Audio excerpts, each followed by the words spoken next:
అందరికీ నమస్తే. Welcome back to my channel. అందరూ బాగున్నారా? నేను కూడా చాలా బాగున్నానండి. ఈరోజు 4 చుక్కలతో అయితే ముగ్గు వేస్తున్నాను.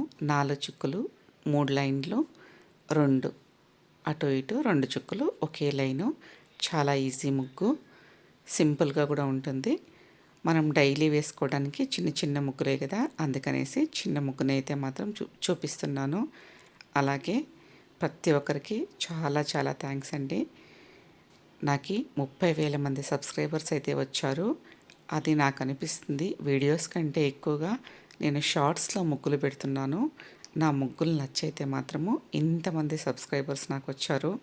నా ముగ్గులు నచ్చి నన్ను సపోర్ట్ చేసిన ప్రతి ఒక్కరికి చాలా చాలా ధన్యవాదాలు, చాలా థ్యాంక్స్. ఈ వీడియో పరంగా అయితే నేను తెలియజేసుకుంటున్నాను. ప్రతి ఒక్కరికి మరొకసారి చాలా చాలా థ్యాంక్స్ అండి. నిజంగా అయితే మాత్రము కొత్తగా ఎవరైనా చూస్తూ ఉంటే మాత్రము వీడియో నచ్చినట్లయితే మాత్రము ఒక లైక్ అయితే ఇవ్వండి. అలాగే ముగ్గు కూడా కంటిన్యూ అయిపోతుంది. చాలా ఈజీ ముగ్గు, చిన్నగానే ఉంటుంది, అందంగానే ఉంటుంది. ముగ్గు అయితే కంటిన్యూ అవుతుంది.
ముగ్గు కంప్లీట్ అయిపోయింది.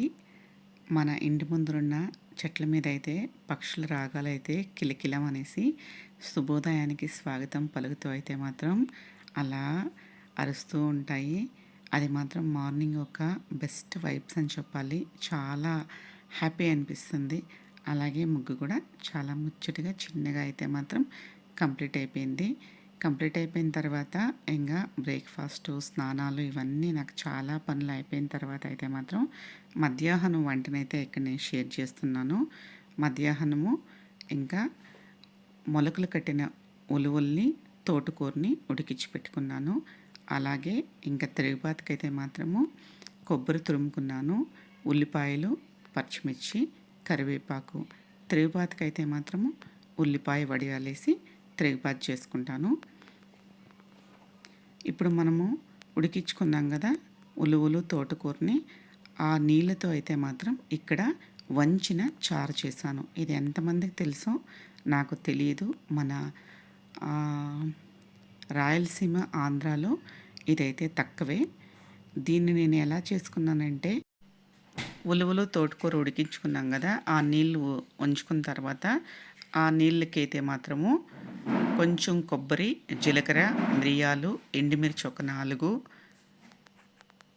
ఒక చిన్న సైజు ఉల్లిపాయ, తెల్లగడ్డలు అంటే వెల్లుల్లి రెబ్బలు కొన్ని, కొంచెం చింతపండు తగినంత, మనకి ఎంత చారు కావాలనో దానికి సరిపడా కొంచెం చింతపండు.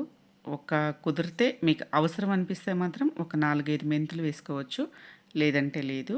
మెత్తగా గ్రైండ్ చేసి తిరుగుబాతు చేసుకోవడం అంతేనే. ఇక్కడైతే మాత్రం పాన్ పెట్టుకొనేసి కొంచెం ఆయిల్, చాలా తక్కువ ఆయిల్, నేను ఆయిల్ కొంచెం బాగా తక్కువే వాడతాను. ఎందుకంటే మేమందరూ కొంచెం బాగా లావుగానే ఉంటాము, దానికోసం అయితే ఆయిల్ పెద్దగా వాడను. చాలా తక్కువ ఆయిల్ వేసుకొనేసి అయితే ఇక్కడ తిరుగుబాతుకి ఇంకా ఉల్లిపాయ వడియాలు అయితే మాత్రం వేసుకుంటున్నాను. ఇవి కాస్త ఫ్రై అయిన తర్వాత మనం ఉల్లిపాయలు, పచ్చిమిర్చి, కరివేపాకు అయితే వేసి ఫ్రై చేసుకోవడమే. ఇక్కడ ఏమంటే ఉల్లిపాయలను కూడా మనం ఎక్కువగా అయితే మాత్రం ఫ్రై చేసుకోకూడదు. ఎందుకంటే ఆల్రెడీ ఇంకా మనకి ఆకుకూర ఫ్రై అయిపోయింది. అదేవిధంగా ఉలువలు కూడా బాగా మెత్తగా ఉడికిపోయినాయి కాబట్టి ఎర్రగడ్డలు వచ్చేసి కచ్చా పచ్చిగా అంటే కొంచెము జాయింట్గా ఉంటాయి కదా, అవన్నీ జస్ట్ అలా విడిపోతే చాలు, ఆ మాత్రం ఫ్రై అయితే చాలు. అప్పుడు మనకి ఫ్రైలో కలిసిపోతే అయితే మాత్రము భలే కమ్మగా ఉంటుంది. ఉల్లిపాయలు నంచుకుంటూ తింటూ ఉంటే మాత్రం చాలా బాగుంటుంది.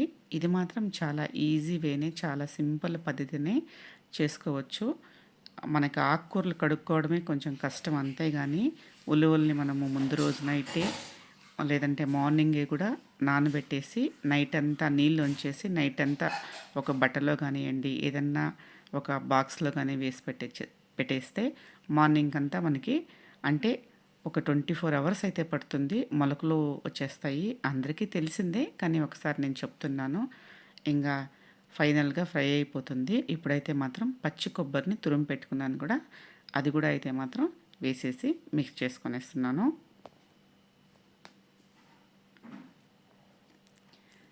ఇంకా అటువైపు అయితే మాత్రము చారు కూడా అయితే మాత్రము ఉడికిపోతుంది. వంచిన చారు అయితే మాత్రము. ఇప్పుడు ఫ్రైలోకి నేను కొంచెము ఉప్పు అయితే వేసుకుంటున్నాను. ఎందుకంటే ఉడికించేటప్పుడు నేను మరీ ఎక్కువగా అయితే మాత్రం ఉప్పు యాడ్ చేసుకోలేదు. దానికనేసి అయితే మాత్రము ఇప్పుడు మనకు ఉల్లిపాయలు కొబ్బరి అన్నీ వేసుకున్నాం కదా, దానికోసం అయితే మాత్రం కొంచెం సాల్ట్ అయితే యాడ్ చేసుకున్నాను. ఇక్కడ ఈ వంట అయితే మాత్రం కర్ణాటకలో చాలా అంటే చాలా ఫేమస్. బస్సారు అంటారు. వంచిన చారు కదా, కర్ణాటకలో ఇక్కడ బస్సారు అంటారు. అసలు వారానికి 2 సార్లన్నా సరే కంపల్సరీ ఇక్కడ బస్సారు రాగి ముద్ద అంటే వంచిన చారు రాగి ముద్ద ఒట్టిపిండి సంగటే చేసుకొని అయితే మాత్రం తింటారు. కంపల్సరీ ఇక్కడ మాత్రము చాలా ఫేమస్ ఈ వంటకం అయితే మాత్రం. కర్ణాటకలో అయితే మాత్రం భలే ఫేమస్. ఇంకా బాలింతలు కూడా చాలా పుష్కలంగా అయితే మాత్రం తీసుకోవచ్చు. చాలా హెల్తీనే. ఉలువల గురించి బెస్ట్ రిచ్ ప్రోటీన్ ఉంటుంది. ఇంకా ఆకుకూరలు బాలింతలు తీసుకుంటే చాలా ఆరోగ్యకరము. అందుకనేసి అయితే మాత్రము తప్పకుండా అయితే మాత్రం బాలింతలు హ్యాపీగా అయితే మాత్రం తినచ్చు. అలాగే ఇంకా చారులో కూడా మనం రసంలాగా జీలకర్ర మిరియాలు ఉల్లిపాయలు వెల్లుల్లి బాగా వేసుంటాం కాబట్టి హ్యాపీగా అయితే మాత్రం తినచ్చు. దాంట్లో ఏమాత్రం డౌట్ లేదు. ఇంకా కొబ్బరి వేసుకున్నాక మరి అస్సలు ఫ్రై చేయాల్సిన అవసరం కూడా లేదు. అలా వేసి కలిపేస్తే చాలు. మరి ఇప్పుడైతే మాత్రం టేస్ట్ చూస్తున్నాను. వీటిని టేస్ట్ చూసి చెప్పాల్సిన అవసరమే లేదు, బాగుంటుంది. నేనైతే చేసిన వెంటనే కొంచెం తిందామనేసి అయితే మాత్రము వేసుకొని తినేస్తున్నాను. చూస్తుంటే చూడండి ఎంత కలర్ఫుల్గా ఎంత బాగుంది కదా. ఆరోగ్యానికి కూడా అంతే మంచిది, తినడానికి కూడా అంతే టేస్ట్గా ఉంటుంది. పిల్లలకి కానీ పెద్దోళ్ళైనా కానీ డైట్ చేసే వాళ్ళు కంపల్సరీ తీసుకుంటే వెయిట్ లాస్ కూడా అవుతారు. చాలా హెల్తీ రెసిపీ ఇదైతే మాత్రము. ఇంకా ఆల్మోస్ట్ వంచిన చారు కూడా రెడీ అయిపోయింది. నాకైతే చూస్తుంటే మాత్రం ఎప్పుడెప్పుడు సంగటి చేసుకొని తినేద్దామా అనిపిస్తుంది. రైస్లోకి సంగటిలోకైతే ఈ చారు అయితే మాత్రం చాలా టేస్ట్గా ఉంటుంది. అలాగే ఇంకా చేసి ఒక కప్లో అయితే మా అమ్మాయికి షేర్ చేస్తున్నాను. ఈరోజు వీడియో అయితే ఇంతే అండి. మరొక వీడియోతో మళ్ళీ కలుసుకుందాం. Thank you.